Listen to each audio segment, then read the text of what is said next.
everyone. Good afternoon, teacher. I am teacher Mika. So before we proceed to our discussion, tumayo po tayong lahat and do our energizer. Gusto niyo bang sumayaw? Sino magaling sumayaw dito? Si teacher, nung magaling sumayaw at bibigyan ko ng prize. So, bago tayo sumayaw, tuturo muna ni teacher yung mga step na sasayaw natin. Una, ito. 1, 2, 3. Ay! 1, 2, 3. 1, 2, 3. Round and round and ayan. Gawin naman natin ito na may music.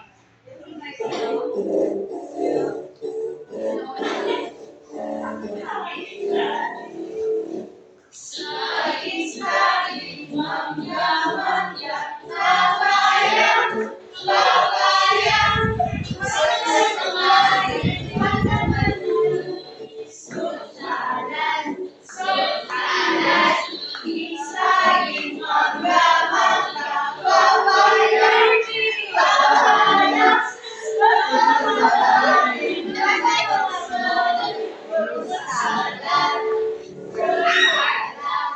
ayan, ay napili na si teacher. Kung sino sila magaling, sumayaw. So, class, pupunta po kayo.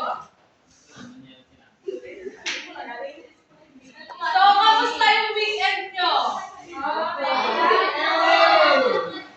Naalala niyo pa ba kung ano yung pinag-aralan natin last week? Okay, Vivian, what were the lessons that we had tackled last week?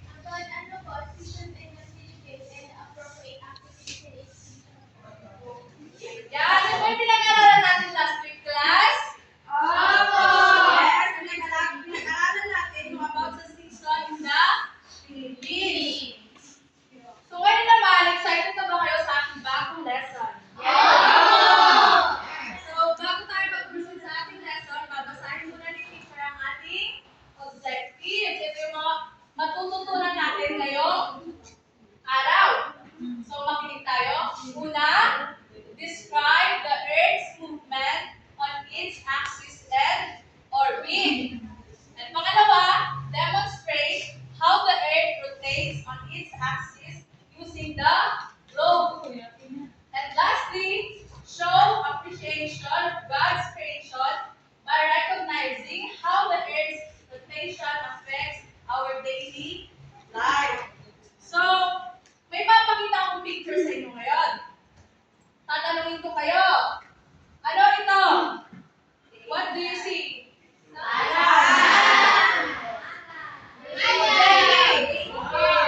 Ano nakikita mo dito sa larawan? Ano po? Daytime. Very good. Daytime ang tawag dyan. And how about the second picture?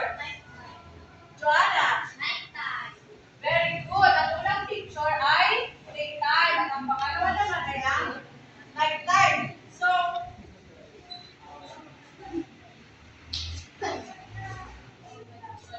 why do you think there is daytime and nighttime? Anyone? Ivy? Yan, very good. How about you, Christian? Tama ba yung mga sagot nila? So, very good. So, today we will learn why day and night happen and how the Earth's movement causes it. So, our lesson is titled The Spinning Earth.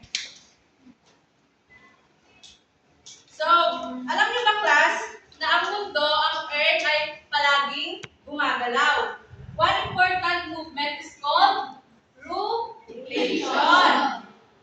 So, meron akong globe dito.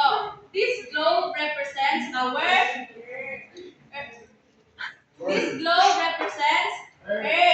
And merong flashlight si teacher dito. This flashlight represents sun. So,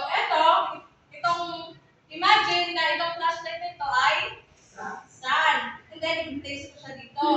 Iikutin ko siya counter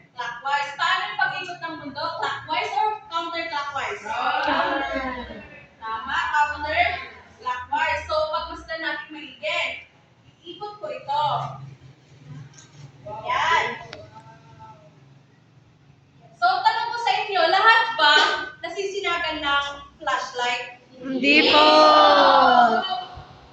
Class, alam niyo ba na yung mga nasinagan ng flashlight or ng sun, yun yung nakakaranas ng Araw. daylight. Yes. And paano naman yung mga hindi naka-experience ng, ay hindi naka-receive ng light? Anong nara-experience sila? Gabi. Gabi. Night time.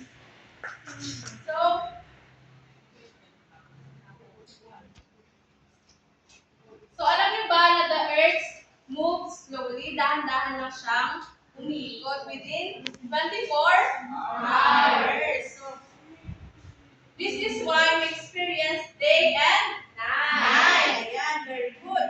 So, naiintindihan mo ba yung class? So, what causes day and night? Lyra? Earth's rotation, teacher. Very good. How about what happens to the side facing the sun? Lyra? How about the side not facing the sun? Sige, Lyra? Experience nighttime, teacher. Very good. Ayan. So, naiintindihan niyo ba yung topic natin ngayong araw, class? Ayan. So, may papagawa kong activity sa inyo. I-grupo kayo sa dalawang grupo. So, this is for group 1 and this is for group 2.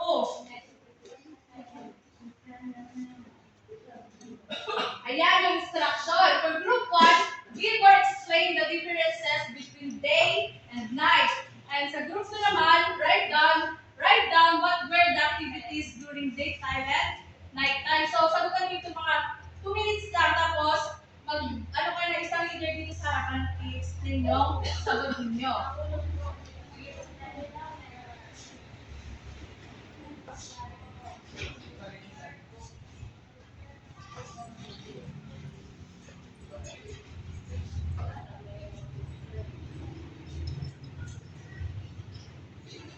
Ayan, tulungan niyo si Vivian. Mag-isip mo yung mag-iko.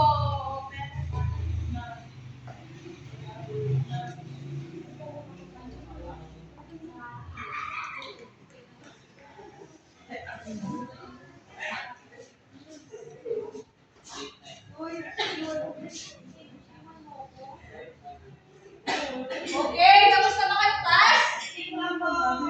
So, I give you 1 minute na lang.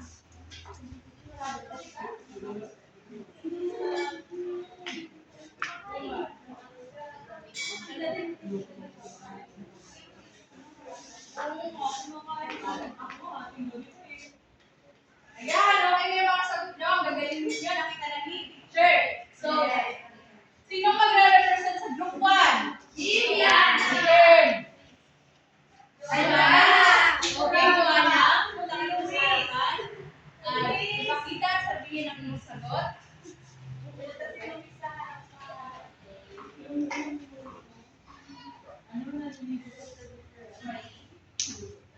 So, yung difference po between day and night sa week class, nagagawa na ninyo mga daily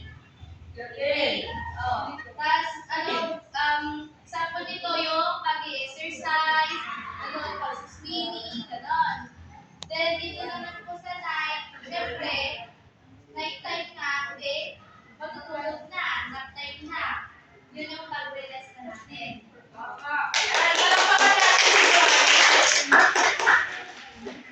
So, tama ba yung sagot ng group 1? Ayan, very good. Sabi dito, during daytime, we are able to do our daily living such as going outside to do morning exercise. Tama ba yun? Then, sa night naman, when we see night time, it's also about the time that we will take a rest or sleep. So, tama ba yung sagot nila? Very good. How about the group 2? Sa group po namin, ang ginagawa po namin sa day is nagigising. Wow. Then, pupunta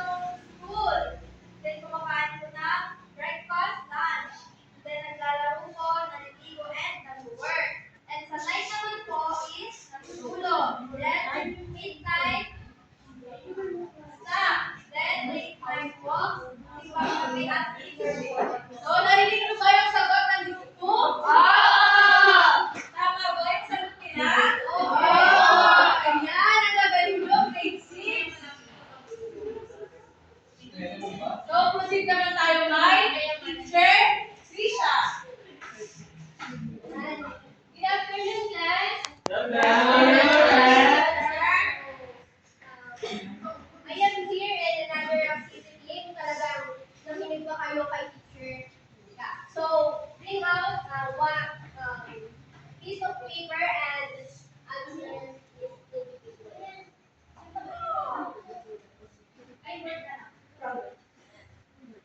So, bright day or night, if umiyan ba siya? Wait.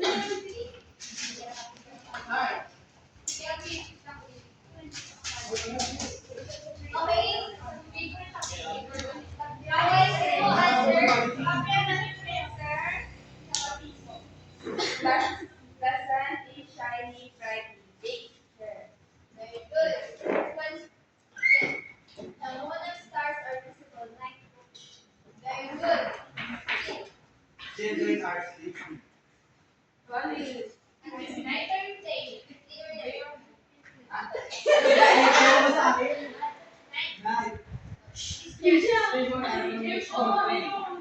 good.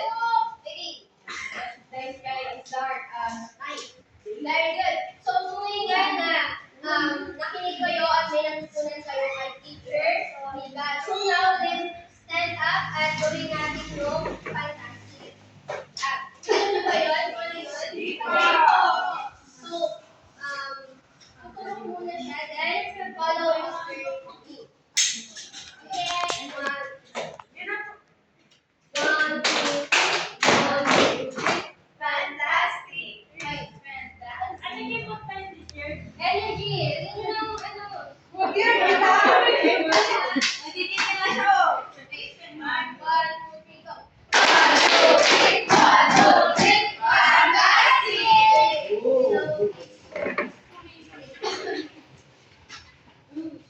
So, class, think about your daily routine. So, what do you do?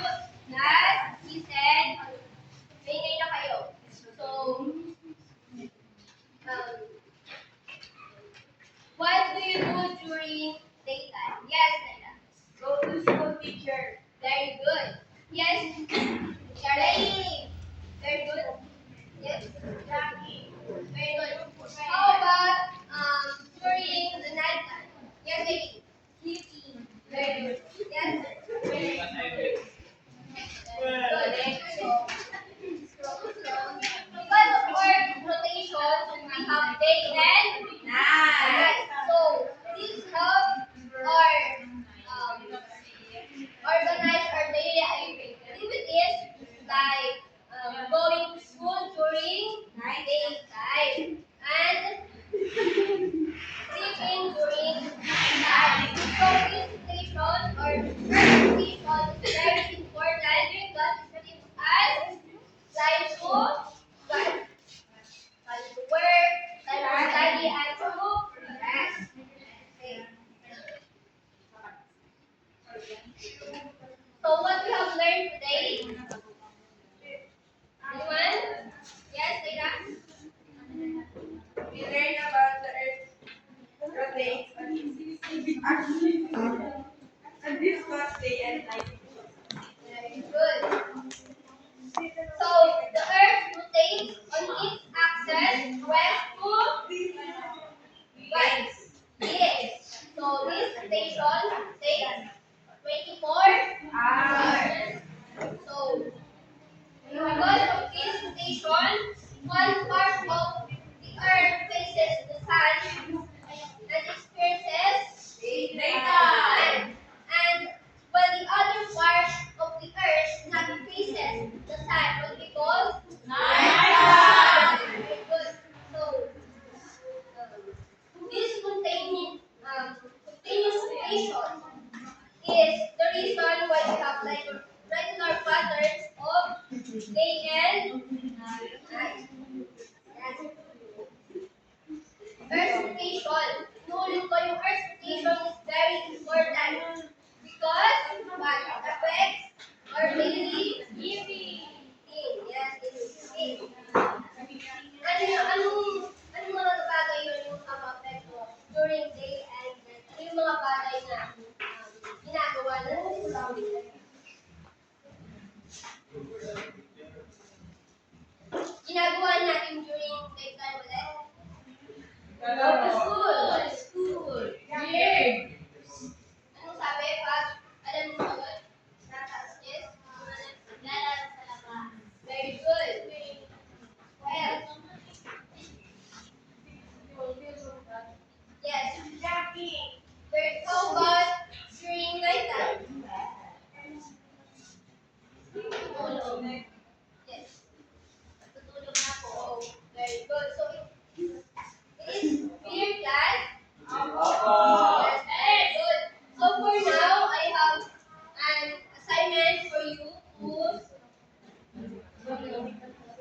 Going to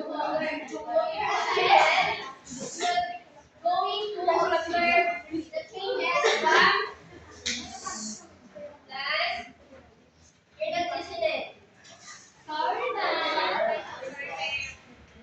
So for your assignment, you will observe the changes from day to night in your surroundings.